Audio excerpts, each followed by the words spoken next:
Salve, salve, minhas feras. Vamos continuar aqui falando dos solos, né? Agora falando sobre a classificação aí desses solos, tá? Vamos entender como é que isso funciona. Então, classificação dos solos quanto aos elementos responsáveis pela sua formação. Lembrando, tem muitos tipos de solo, então a gente não vamos estudar eles. Vamos estudar a forma que é classificado os solos de acordo com a sua formação, a sua origem, tá? Então, assim, os solos eles são agrupados em três categorias, que a gente vai chamar de solos zonais, interzonais e azonais, tá? Então, vamos começar a estudar cada um deles. Os zonais, eles vão aí agregar aqueles em que o principal elemento responsável pela sua formação é o clima. Então, quando o clima vai ter uma influência maior para a sua formação com relação aos outros fatores, então a gente vai chamar de solos zonais, tá? Esses solos, eles costumam ser maduros, né, são bem formados, tem aqueles horizontes bem bonitinhos, e assim, um grande exemplo de solo zonal é o solo desértico, né, essa paisagem aí do solo no deserto, né, um solo arenoso, fértil, é uma consequência do clima, muito mais do clima do que qualquer outro tipo de fator, né, então o solo desértico é um exemplo aí clássico dos solos zonais, tá?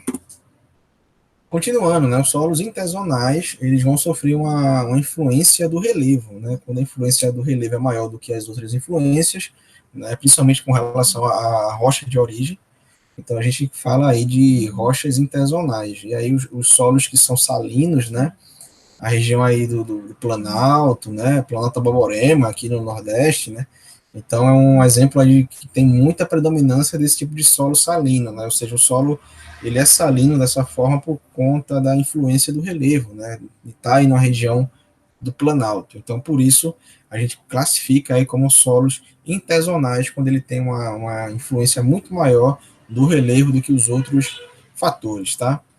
Os solos azonais, eles não vão apresentar uma característica bem desenvolvidas, né? São solos jovens, então a gente vai ter que estudar, levar mais tempo para entender como é que vai ser o seu desenvolvimento, tá? Então, os solos jovens a gente chama de solos azonais, né? E um grande exemplo disso são os litossolos, né? Que vão encontrar em relevos inclinados, né? Ou seja, o relevo está inclinado, está sofrendo ainda aquele processo de erosão, de sedimentação ali para outra área, então é um relevo novo, então a gente tem que esperar para ver, vamos dizer assim, mas são classificados como litossolos, e aí eles não vão ter aqueles horizontes bem definidos, né? Pode ter lá um ou outro horizonte, né? Mas a gente não vai ter bem definido, vai ter a presença maior aí do horizonte da rocha matriz, tá? E aí, quanto à sua origem, né? Então, vamos classificar agora quanto à origem, tá? Os solos podem se classificar dessa forma. Eles podem ser eluviais, né? Quando eles são formados no próprio local, né? Tá ali bonitinho, formando no próprio local.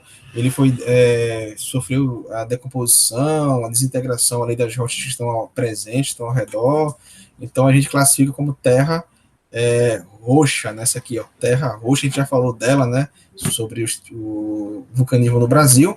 As terras roxas são de origem basáltica, né, em sua grande maioria, e num passado geológico muito distante em que a gente tinha erupções vulcânicas, e aí elas se originaram por aqui mesmo, né, as rochas foram vulcânicas, né, basálticas, que são rochas vulcânicas, magmáticas, foram se desgastando a formar esse relevo que a gente já falou aqui, que é riquíssimo, né, gente, muito fértil.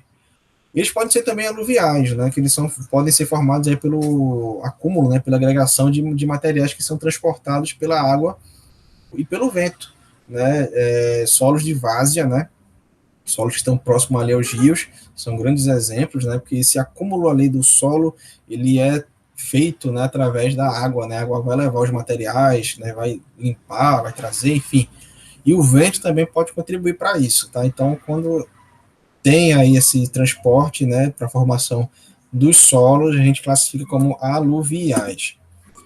Eles podem também ser solos escuros, né, ou simplesmente solos orgânicos, né, quando a presença aí da matéria orgânica ela é muito presente, né, olha esse solo bonito aqui, ó, solo escuro, né, não é à toa que a sua mãe ia lá, procurava essa terra, né, para poder cultivar a sua planta, né, cultivar, fazer uma horta, um exemplo, né, então esse tipo de solo ele tem um valor agrícola imensurável.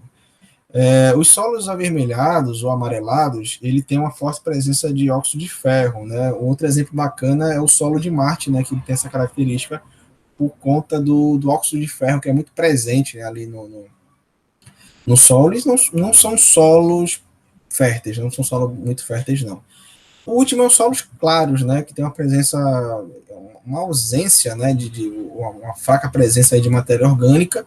São esses solos aqui, ó, né, e aí esse tipo de solo você não vai encontrar matéria orgânica, né.